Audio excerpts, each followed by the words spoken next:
back to another video. Just a small equipment update and some trials by fire. Don't have a lighter with me. It's at the grill. Nothing huge today, but I thought I'd go over some of my instruments, how they performed with me, playing duets and water drum ensemble stuff, and having friends also play my instruments and tell me what they think.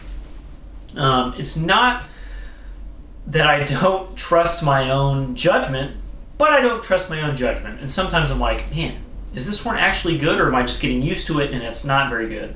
So I like to have other people play them and sometimes validate my choices. If they don't validate them, that's cool too. I just want to see what other people's thoughts are. So let's start with this, the TR-185. There we go, almost forgot what it was.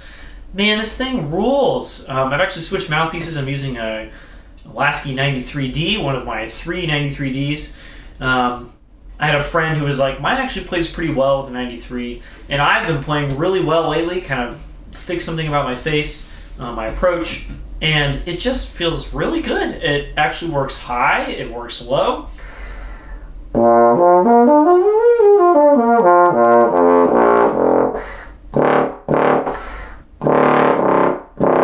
It kind of works everywhere. It's got a good articulation. It's not like the easiest mouthpiece on the planet, but playing duets yesterday, playing either the top or bottom part with bass trombone or tenor trombone, doesn't really matter. On this, it felt like I could really lock in. I had a very solid pitch center in the staff, above the staff, below the staff. It's not ultra open playing down low, like double valve notes, but it's also not bad. It's kind of like on the level of a good Bach 50B2. Some of those are stuffy, they're not fun to play. This is on the good end of that. It's like, oh, totally acceptable. I can play this.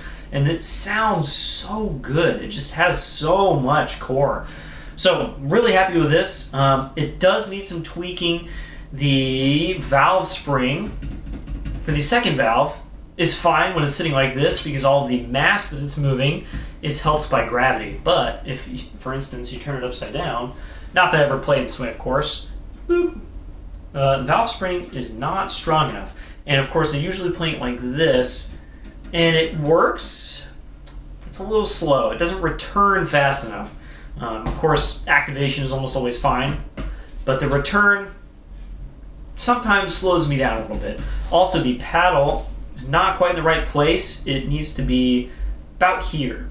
It's pretty far over. With a strap, actually, it's not that uncomfortable for me. But I had several other people play this, and they would play a few notes and be like, this feels good, I like the sound, but it's so uncomfortable that I'm going to put it down. For me, I don't know why, but I'm more adaptable because I use a strap all the time, and it's actually not that uncomfortable, but I'm still going to move it because you never know when I might end up not having a strap with me or it breaks. It's happened before. Gonna get that fixed. Get a stronger spring for the second valve here. And there's something else. Oh, it is a bummer having to empty the water out of this. Here's the here's how it goes, right? So undo this, press both valves, take this out, just hold it over here because I don't have any more hands. Dump this out. There we go. There's some water. Hold this between my legs. Activate this valve because then the water that's stuck in this can come out. Turn it over. Let the water out. Hook this back up. I know it's probably not super easy to see, but it's even harder to do. Let's put it that way. I have to activate the second valve so I can get far enough up. Activate the first valve so it doesn't pop. Put it in. And then I have to line this up. Thankfully, I've marked with a Sharpie exactly where this is supposed to go. And then I tighten this very carefully so it doesn't move, and it always moves. There we go. And I tighten that down a little bit. Okay, we're back in business. That takes like 30 seconds to get the water out of the F side and the D side. So huge disadvantage. That's actually why Larry Minnick designed open wraps, because they just drain to the valve, and when you play, it just drains. You don't have to worry about it. Whereas this drains to this loop right here and that loop right there. So I'm probably not going to do it, but some people in the old days used to put spit valves on their horns right there, just to make it easier. And that is a bummer.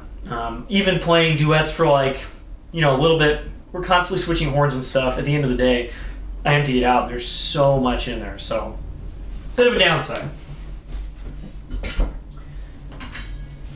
The Hog. So I did play this with an octet of like-minded people last week. Actually, can't remember when it was now, but my chops were in like really bad shape. I hadn't really realized how bad they'd gotten.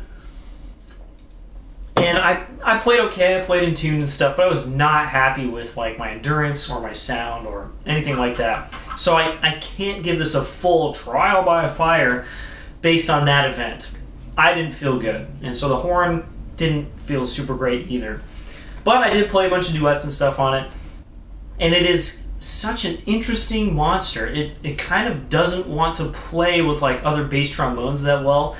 It kind of does, but it kind of doesn't. It's just such a kind of like wide and not woofy sound, but just a wide sound that doesn't necessarily want to like grab onto other sounds. It's really hard to put in words. The Holton does this really well since it has so much core.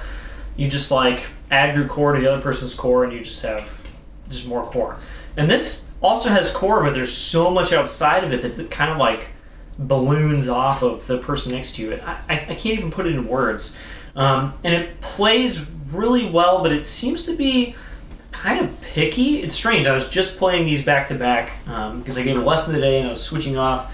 And honestly, the Holton was a little easier to kind of get along with. This is technically easier to play. It's more open.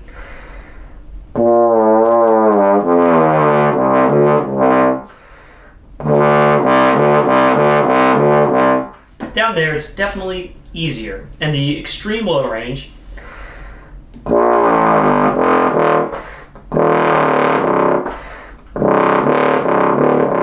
is just like butter. It just comes out. It centers. It has a very clear pitch center. There's a very clear partial. There's no like thinking like, oh, where am I? No. Boom, you're playing this. And in that way, this horn is almost better than most basses I've ever played. But in some ways, it's not. It's very strange. I thought the high range was actually really good, and then I was playing that, the Holton with my larger mouthpiece than this, and it was just as easy. So I'm really not like decided on this yet. I like it a lot, but I can also tell that I wouldn't feel the need to like sell all my horns and buy one myself, which is good because they're very expensive. It was very cool because the slide is basically a Yamaha 613G slide. There's a bunch of different versions of the Yamaha 613. 613G is the slide tubes and the lead pipe and a bunch of other stuff. The only difference is the super extra duper wide hog crook in nickel. The 613G has a yellow crook that's just normal wide. And my friend came over yesterday. He owns a 613G. We swapped around the slides and wow, massive difference just from that crook. His horn actually plays very, very well as is. It's a great Yamaha. And it played even just a little better and had a little bit wider sound, just kind of more with this slide. And with the Yamaha slide, this just played kind of a little bit easier, had a little bit less of the wide sound, kind of a little bit faster response. It was really, really interesting. He actually wants one of these super duper wide crooks for his slide now. Anyway, yeah, I like this, and maybe I'll play it more in future videos because I'll have it here for a bit.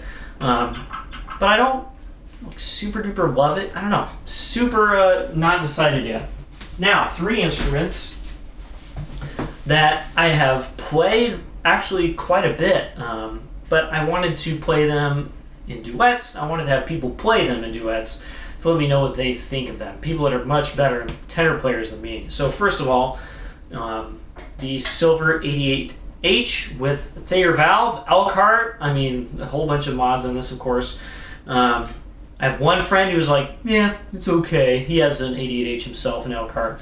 And he doesn't like the Thayer valve, which makes sense. This one is not the best example on the planet of a perfectly sealing Thayer valve. But he said he did like it, and he sounded really good on it. So there. And then my other friend played it and was just like blown away at how well it played, especially for how much I paid for it and kind of the general condition. It's not in perfect shape, right? We swapped slides and stuff, and he really enjoyed my slide, which has a different lead pipe in it. So I feel really vindicated. I already really liked this, so I didn't need other people to tell me they liked it, but it's just nice to hear like, oh, maybe it is a pretty good tenor trombone. And I'm just weirdly happy that I just randomly happened to get it. It's been quite a good horn so far.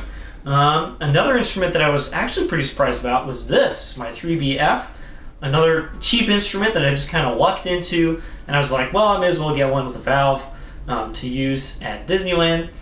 And it turns out mine is like really, really good. I had actually not been convinced playing it by myself because I was not playing very well the last few months.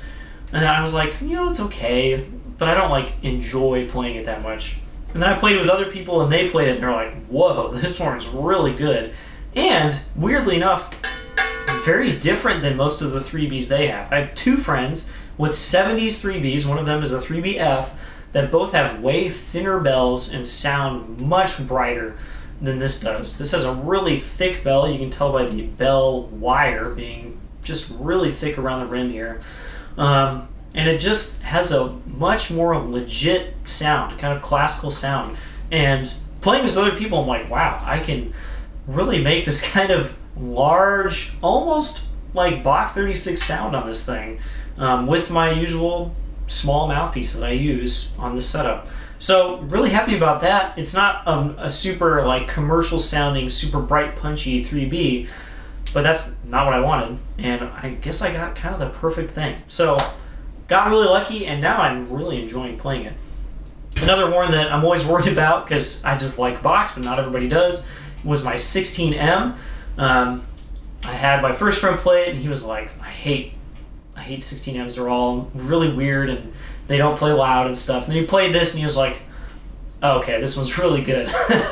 And he belted out some super Gs, like Gs above high B flat, played some serious jazz on it, played some loud stuff, played some soft stuff, and he's like, yeah, I mean, he prefers his setups, his instruments, which are a little more throughput friendly. You can kind of play them louder more easily, but this does it all anyway. Really, really happy with that outcome. And then I had another friend who's also a really amazing jazz player, really great small trombone player. He played this and was just kind of blown away, like, oh, this is not like most Bachs. Like, usually people assume these are just good for ballads, playing soft, connected stuff, just super pretty. And if you try and play salsa on it or hard things or loud, they just kind of, they fall apart, they blow back, and it hurts the face, and it's not fun. And this, it's not perfect for that stuff, but it does it. And playing duets, I was playing this, my friend was playing his 3B, just felt so good on the lower or the upper part. I was surprised that it really filled out the lower part. I could play it in tune. Man, really happy about it. It can change sounds just like on the turn of a dime, just like boom, super bright, or back off, sounds more legit, bigger attacks. Super happy about this too. So got vindicated on basically everything that I have, which is very nice. I actually don't think I'm gonna sell anything in the near future. It feels really weird to say that. Usually I'm like, oh, this horn, it's on the way out. But right now, I kind of like everything that I have, so, ooh. And then of course my 242Bs might be going like this into 142B3 with two valves. It's in the works. I've got the money because the Olson Rotor 50 is gone. Got sold. It's gone now. So I don't even have it. And I don't miss it. It was actually playing really well, but I've got really great bass of my own. So that's all I got. I'll see you guys later. I got some cool video ideas coming up, and hopefully I have time to make them. Bye-bye.